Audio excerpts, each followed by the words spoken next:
Hello and welcome to Dog Day Chess. In this episode we're going to look at the idea of attacking a piece that's pinned. Generally, when a piece is attacked, there are several ways to respond.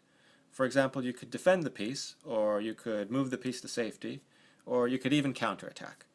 However, if the attacked piece is pinned, well, your options are limited. Because if it's an absolute pin, then you're outright not allowed to move the piece to safety, and if it's a relative pin, moving the piece to safety may be worse than losing it.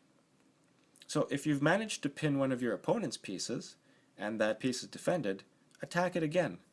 Since the pinned piece can't move, your opponent's only option may be to defend it again, and if you're able to attack it more times than your opponent can defend it, you'll probably win the piece.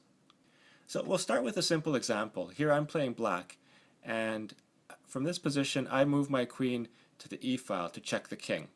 And white responds by bringing his knight to block the check. Now this may seem like a natural move because he blocks the e-file and this knight is defended by two pawns, but there's a tactical problem with this move. This knight is pinned and it can be attacked. From here I can just push my f-pawn and attack the knight. So it's not allowed to move to safety, so it'll be lost. White responded by moving his king up, and then my pawn captured the knight. In this position, my rook is pinning the knight to the king. And it's my move, so I play queen to b5, adding a second attacker to this knight. Black is able to add a second defender, but then I can add a third attacker to that knight. Black can't add any more defenders to this knight, and the knight can't move, so it's lost. In this example, I start by moving my rook over to attack the black queen. My rook is supported by my own queen, so it can safely do that. Black responds by bringing his knight to d4. This blocks the attack, and it also attacks my queen. I move my queen to safety, and black responds by bringing his bishop out. And this is a mistake, because although the knight is pinned and has two of my major pieces attacking it, my major pieces won't dare to touch it because it's defended by a pawn. Instead, black should have taken the opportunity to get out of the pin by moving his queen. Because he didn't get out of the pin, I can now use my pawn to attack the knight. And now black is going to lose the knight. By the way, even if black tried to counterattack with a discovered attack on my queen, after we exchange some minor pieces, black will still be down a knight.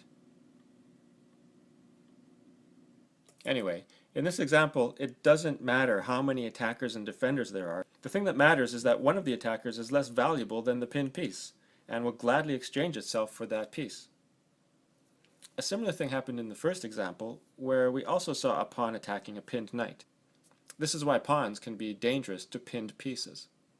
These first few examples were pretty straightforward. All we did was attack the pinned piece more times than it could be defended, or attack it with a less valuable piece. The next few examples will show some interesting variations on this theme. Here the white knight moves forward, deeper into my territory, but it moves to a square that's attacked by my queen. I move my knight off of d7 so that my rook can join in the attack on the white knight, and I do so with tempo because my knight's attacking the queen. The queen moves back while still trying to protect her knight, but now my rook moves to the d-file to pin and attack that knight again. So instead of attacking a pinned piece, I pinned an attacked piece. The order is reversed, but the end result is the same.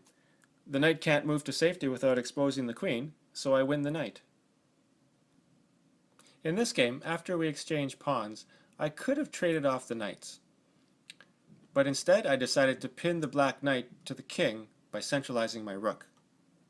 The black queen came out to defend the knight, and my bishop went out to attack it again. No more black pieces can come to the defense of this knight. So after black castles, the knights are exchanged, and I pick up an extra pawn. And the point of this is that because I involved a pin in my combination, I was able to win an extra pawn. In this game, I move my rook up to the back rank, checking the king and pinning the bishop to the rook. After the king moves out of check, I bring my bishop in to double the attack on the white bishop. Here white opts to move the pinned bishop. He captures my bishop and leaves me the rook, which is slightly better than allowing me to win his bishop outright. Okay, that was quite a few examples, so let's finish with one last example, and this one has an interesting twist. So here I'm playing white, and as you can see, my queen has the black bishop pinned to the king. I take advantage of that by attacking the bishop again, by playing bishop to a3. Black responds by moving his knight to e5 to get rid of the pin. But after we exchange bishops, the pin is transferred to the knight. But fortunately for me, I can attack the knight with one of my pawns and win it. So these were several examples that demonstrate the effectiveness of attacking a pinned piece. And the moral of the story is, if you've pinned one of your opponent's pieces, look for ways to attack it again. As always, I hope you learned something from this episode, and thanks for watching.